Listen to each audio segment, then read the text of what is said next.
menyampaikan pengertian dari konsep dasar ilmu gizi dalam olahraga. Nah, kata gizi itu berasal dari bahasa Arab yaitu gidza yang berarti makanan. Nah, ilmu gizi ini bisa berkaitan dengan makanan dan tubuh manusia. Nah, dalam bahasa Inggris, food menyatakan makanan, pangan, dan bahan makanan. Pengertian gizi ini terbagi secara klasik dan masa sekarang. Yang pertama secara klasik. Nah, dalam pengertian secara klasik ini, gizi itu hanya dihubungkan dengan kesehatan tubuh, di mana gizi itu menyediakan energi, membangun, memelihara jaringan tubuh, mengatur proses-proses kehidupan dalam tubuh. Nah, sedangkan sekarang pengertian gizi ini tuh telah berubah, di mana selain untuk kesehatan juga dikaitkan dengan potensi ekonomi seseorang. Karena gizi ini berkaitan dengan perkembangan otak, kemampuan belajar, dan produktivitas kerja. Nah, di sini saya akan menyampaikan beberapa pengertian gizi menurut para ahli.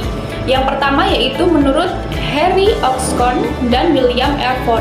Nah, menurut mereka itu gizi meliputi pengertian yang luas, tetapi tidak hanya mengenai tentang jenis-jenis pangan dan gunanya bagi badan kita, melainkan juga untuk mengenai cara-cara memperoleh serta dapat mengelola dan mempertimbangkan agar kita semua tetap sehat.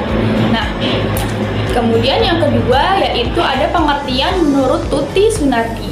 Nah, menurut Tuti, gizi ini adalah sesuatu yang dapat memengaruhi proses perubahan dari semua jenis makanan yang dapat masuk ke dalam tubuh, yang gunanya dapat mempertahankan kehidupan kita.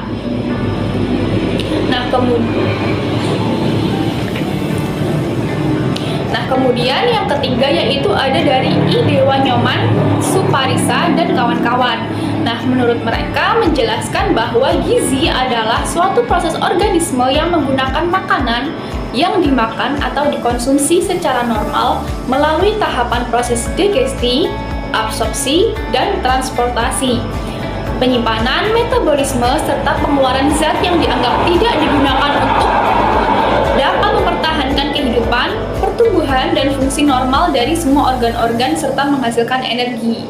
Nah, kemudian yang terakhir yaitu ada menurut Ida Purnomowati, Diah H. Cahyo. Nah, menurut mereka bertiga, gizi itu merupakan zat yang dibutuhkan oleh tubuh kita untuk membantu proses pertumbuhan, mempertahankan dan memperbaiki jaringan yang ada di dalam tubuh, mengatur proses dalam tubuh, dan menyediakan energi guna untuk fungsi tubuh, atau dapat juga diartikan sebagai komponen untuk membangun tubuh manusia. Nah, dari beberapa pengertian dari para ahli tadi dapat disimpulkan bahwa gizi merupakan zat makanan pokok yang diperoleh bagi pertumbuhan dan kesehatan tubuh.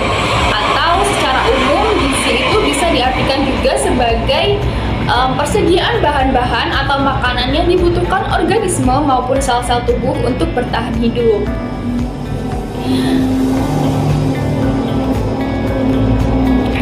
Nah, kemudian ilmu gizi olahraga itu adalah terapan gizi kepada atlet agar mampu mencapai prestasi yang optimal. Ilmu gizi olahraga adalah ilmu yang mempelajari hubungan antara pengelolaan makanan dengan kinerja fisik yang bermanfaat untuk kesehatan, kebugaran, pertumbuhan anak, serta pembinaan prestasi olahraga. Nah, pengaturan gizi untuk atlet ini tidaklah jauh berbeda dengan pengaturan gizi bagi orang yang bukan atlet. Fokus utama pengaturan gizi untuk keduanya adalah keseimbangan energi yang diperoleh melalui makanan dan minuman dengan energi yang dibutuhkan tubuh untuk menjaga keseimbangan metabolisme, kerja tubuh, dan penyediaan energi pada waktu istirahat, latihan, dan sewaktu pertandingan. Nah, kelebihan kekurangan zat-zat gizi itu akan memberikan dampak yang sama baik bagi atlet maupun yang bukan atlet gitu. Nah, yaitu di mana dampaknya itu tubuh akan mengalami gangguan keseimbangan dan karbohidratnya akan memengaruhi prestasi atlet. Nah, adapun tujuan dari kita mempelajari ilmu gizi dalam olahraga adalah untuk memahami hubungan zat gizi, gaya hidup, self-image, dan kerja fisik. Nah, hal tersebut perlu dipahami oleh kita sebagai guru untuk membantu proses pertumbuhan anak-anak nantinya. Kita juga dituntut untuk membina dan melatih olahraga siswa. Nah, agar siswa ini dapat mencapai derajat kesehatan dan kebugaran serta pelatihan olahraga, prestasi maupun mengoptimalkan pengembangan prestasi atlet binaan. Saya Bisma Pamungkas, saya akan melanjutkan materi yang selanjutnya, yaitu adalah beberapa istilah dalam gizi. Yang pertama ada makanan pokok. Makanan pokok adalah pangan yang dinamakan secara teratur oleh seseorang atau penduduk. Yang selanjutnya atau yang kedua adalah pangan. Pangan adalah bahan yang dimakan sehari-hari untuk memenuhi kebutuhan tumbuh, bekerja, dan lain-lain. Yang ketiga ada gizi baik. Yang keempat ada gizi kurang. Yang kelima ada gizi lebih. Keenam ada gizi salah. Ketujuh ada kebiasaan makanan atau pola pangan. Cara-cara yang dipakai orang pada umumnya untuk memilih bahan makanan mereka makan sebagai reaksi terhadap pengaruh fisiologis. Yang ke-8 ada konsumsi pangan. 9 ada makanan seimbang. 10 zat gizi. Zat gizi adalah senyawa atau unsur-unsur kimia yang terkandung dalam makanan. Yang 11 ada zat gizi esensial. Zat gizi yang dibutuhkan tubuh tetapi tubuh tidak dapat mensintesiskannya dalam jumlah cukup memenuhi kebutuhan. Ke-12 ada ilmu gizi, yaitu adalah ilmu yang mempelajari tentang gizi. Yang ke-13 ada gizi itu sendiri. 14 ada makanan. 15 ada bahan makanan. Dan yang ke-16 adalah status gizi. Terima kasih. Di sini saya akan menjelaskan tentang sejarah perkembangan konsep dasar ilmu gizi. Nah, sebenarnya ilmu gizi itu sudah dikenal pada zaman purba. Nah, pada zaman purba itu menurut mereka makanan itu penting untuk kelangsungan hidup. Nah, sedangkan pada masa zaman Yunani tahun 400 sebelum Masehi ada teori yang bernama Hippocrates yang menyatakan bahwa makanan sebagai panas yang dibutuhkan manusia. Nah, jadi manusia itu sangat perlu membutuhkan makanan. Penelitian yang menegaskan bahwa ilmu gizi sudah terdapat pada zaman dahulu, yaitu yang pertama, penelitian tentang pernapasan dan juga kalorimetri oleh Lavoisier pada tahun 1743 sampai 1794. Penelitian ini mempelajari tentang hal-hal yang berkaitan dengan penggunaan energi makanan, yang meliputi proses pernapasan, oksidasi, dan juga kalorimetri. Yang kedua yaitu penemuan mineral. Pada tahun 1808 ditemukan kalsium. Pada tahun yang sama pula ditemukan zat besi sebagai zat esensial.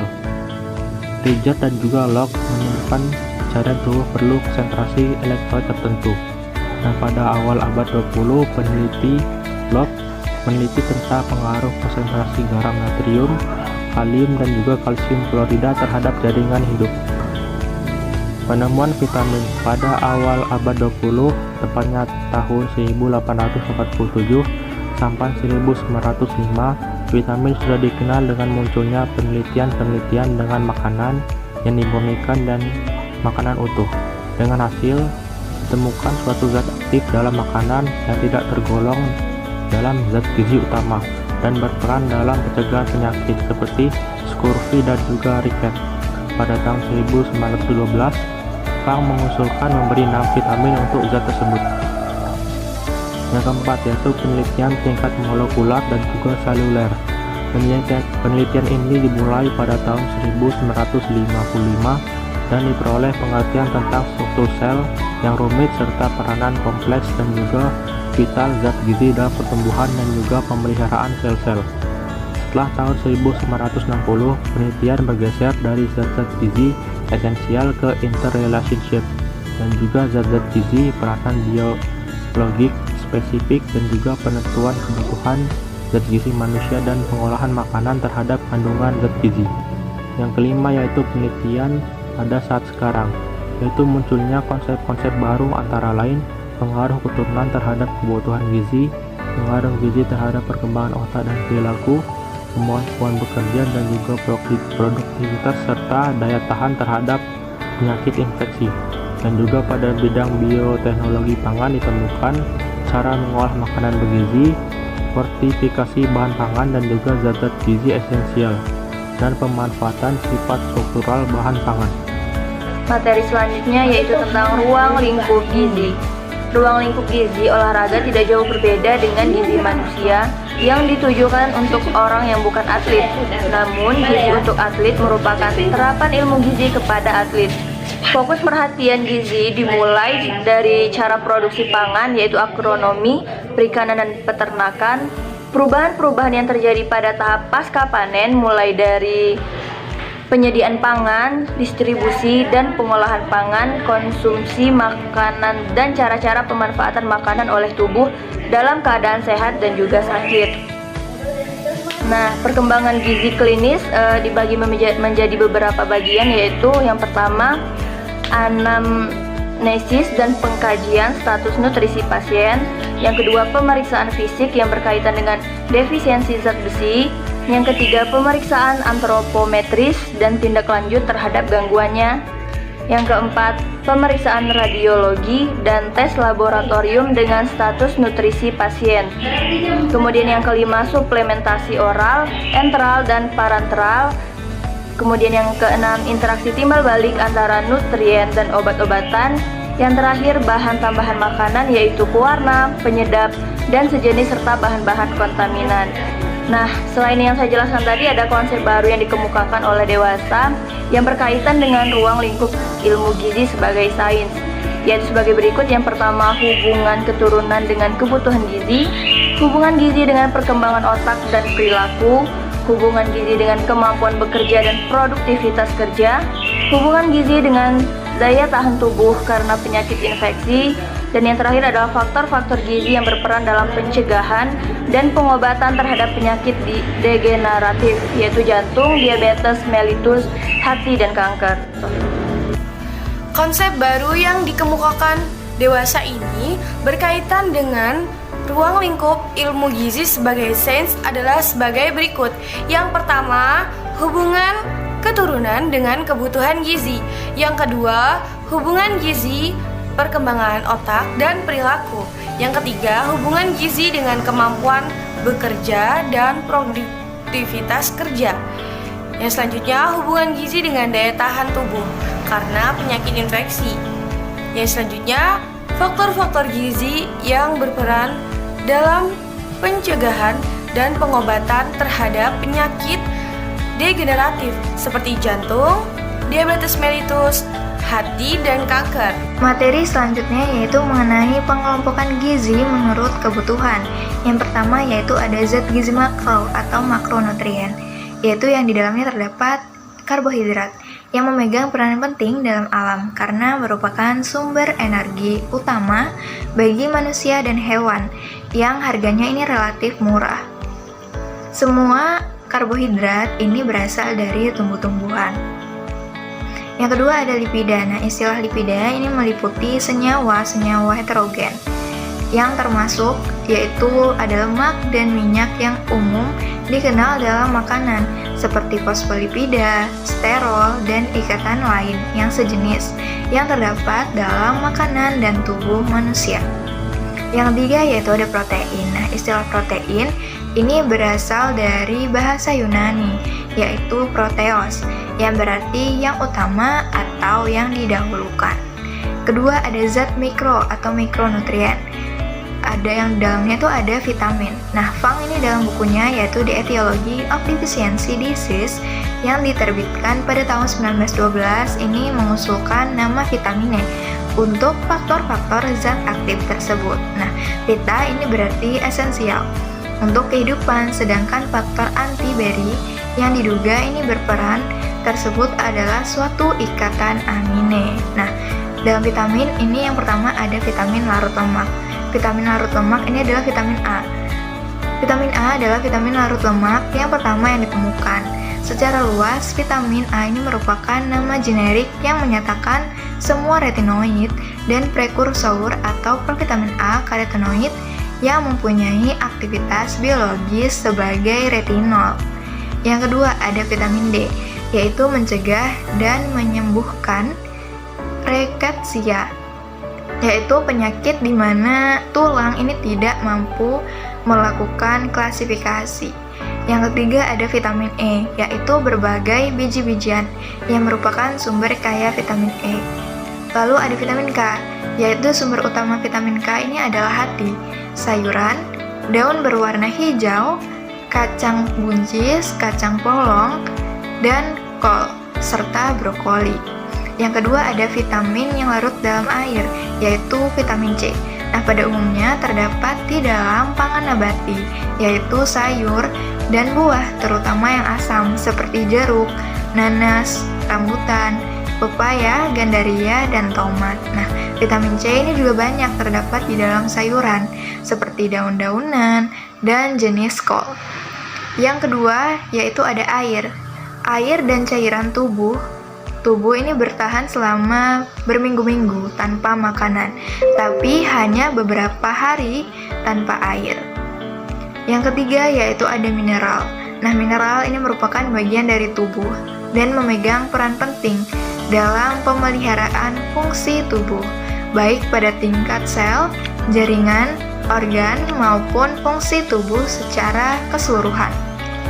Makanan ini juga adalah bahan selain obat yang mengandung zat-zat gizi atau unsur-unsur ikatan kimia yang dapat diubah menjadi zat gizi oleh tubuh yang berguna bila dimasukkan ke dalam tubuh. Keempat yaitu ada pangan. Nah, pangan ini merupakan istilah umum untuk semua bahan yang dapat dijadikan makanan. Nah, sistem pangan dan gizi ini mempunyai tujuan untuk meningkatkan dan mempertahankan status gizi masyarakat dalam keadaan optimal. Sistem pangan dan gizi ini mempunyai 4 komponen, yaitu penyediaan pangan, distribusi pangan, konsumsi pangan, mutilasi makanan. Yang kelima ada bahan makanan. Bahan makanan ini merupakan makanan dalam keadaan mentah. Nah, bahan makanan ini sering juga disebut sebagai bahan pangan dan dalam perdagangan disebut komoditi pangan. Komoditi pangan ini ialah apa yang kita produksi atau perdagangkan, misalnya daging, sayur, buah, dan sebagainya. Dalam susunan hidangan Indonesia, berbagai jenis bahan makanan ini dapat dikelompokkan ke dalam. Yang pertama ada bahan makanan atau bahan makanan pokok, yang kedua ada bahan makanan lauk pauk, bahan makanan sayur, dan bahan makanan buah. Fungsi zat gizi. Zat gizi merupakan unsur atau senyawa kimia yang dibutuhkan tubuh dalam proses metabolisme. Ada beberapa jenis zat gizi yang diperlukan manusia untuk menjalankan proses metabolisme yang normal. Minimal dibutuhkan 50 jenis zat gizi yang dibutuhkan tubuh yang dikelompokkan menjadi 6 kelompok, yaitu karbohidrat, protein, dan lemak disebut juga zat gizi makro, sedangkan vitamin dan mineral disebut juga zat gizi mikro. Ada 3 fungsi utama zat gizi, diantaranya yang pertama memberi energi atau zat pembakar. Karbohidrat, lemak, dan protein merupakan ikatan karbon yang mengandung karbon yang bisa dibakar saat digunakan ketika beraktivitas ataupun kegiatan. Fungsi yang kedua yaitu pertumbuhan dan pemeliharaan jaringan tubuh atau zat pembangun.